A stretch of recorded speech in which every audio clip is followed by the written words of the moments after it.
Hey guys, my name is Emily Grande, and my informative speech is going to be the effects of bullying on teenagers. Now, bullying is the act of causing any individual with physical or emotional pain. It can happen at any age in a person's life, but the most common ages are between the ages of 12 and 18 years old. 30% of teenagers in the U.S. have been involved in bullying or have been a victim of bullying. Any type of bullying can affect a child's self-esteem tremendously. And it has progressed from not only to schools but through the internet as well. Cyberbullying has become more and more common in our society because of the uses of Facebook, Twitter, and Instagram. And Facebook can be used bullying by posting unsafe messages about someone, personally harassing someone, and posting unflattering photos of another person to make them feel bad about themselves and things of that nature. In this speech, I hope to spread awareness about the issue of bullying in teenagers and help find ways to prevent the problem.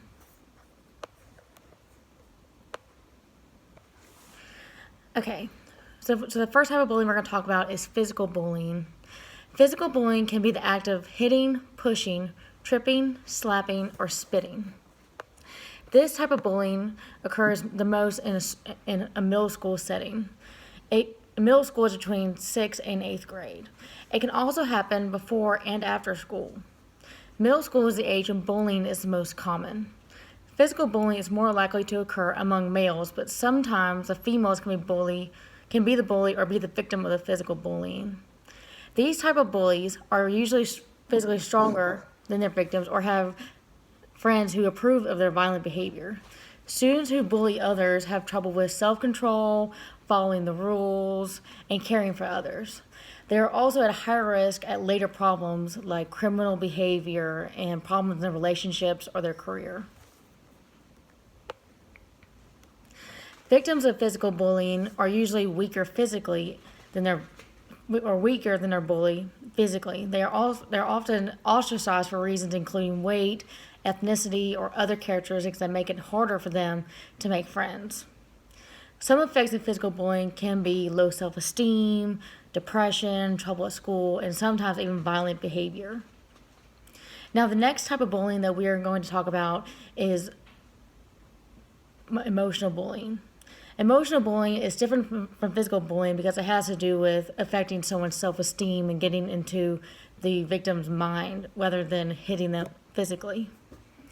The emotional bullying involves using words rather than their actions. It includes teasing, name-calling,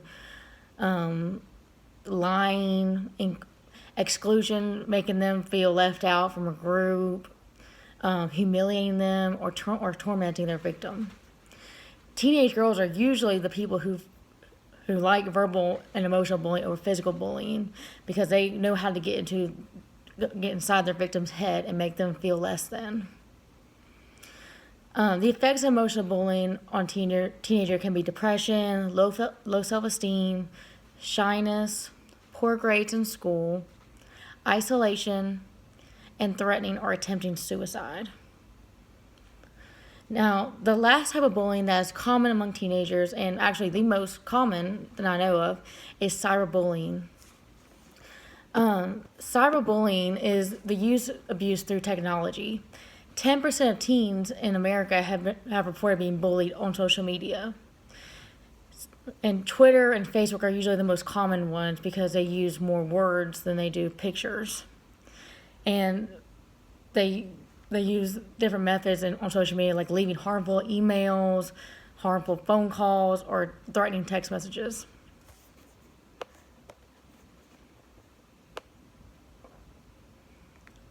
And I'm sure you've all have heard the saying that girls are so cruel, and you're right, they can be. The girls can do damage that is more harmful emotionally than physically. They will get inside their victim's head and make them think that they are weak or not good enough. And teen girls who are victims of bullying have felt unsafe, helpless, angry, sad, depressed, and scared. They may respond to these feelings by harming themselves or altering their appearance. Now, I know what you're thinking. What do I mean by that? And I mean, like, for instance, if a girl is called fat, they may begin to look at themselves a different way because a bully has told them this and they thinking maybe I'm fat. So then they'll crash diet and try to alter their appearance. Now, in their mind, they think if I lose the weight and I alter my appearance, and maybe I won't get bullied that much. Well, that's not always the case. See, bullies love to torment. Doesn't matter doesn't matter what you look like, as long as you are vulnerable and you are alone and they view you as ostracized from society. They will find some reason to attack, and they will find some reason to target you in some ways. And I myself have witnessed this in my high school, and I have thought to myself, what can be done to stop this, and what can be done so this doesn't have to happen, anymore. And well, I can tell you some ways we can do that.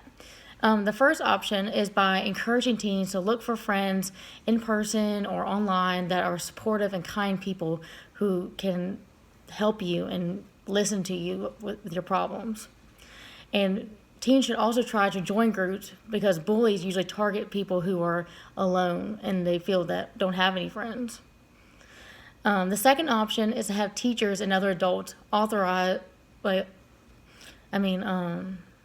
be there and see what's going on and talk to a teacher, talk to a parent, tell them what's going on, and maybe having an older adult can help the situation. And the third option would be to host school-wide prevention activities that include increasing the overall school environment, supervising the students more closely, and developing a school-wide anti-bullying policy. Now, I believe that all these methods could very much help the situation and maybe prevent all these different, tragedies you see happen, like teen suicide and depression and anorexia and all those certain things. Now, in conclusion, it is important that we as a community in the United States, we work together to help these people and make them feel like they are not alone. Okay, and that's me. Thanks.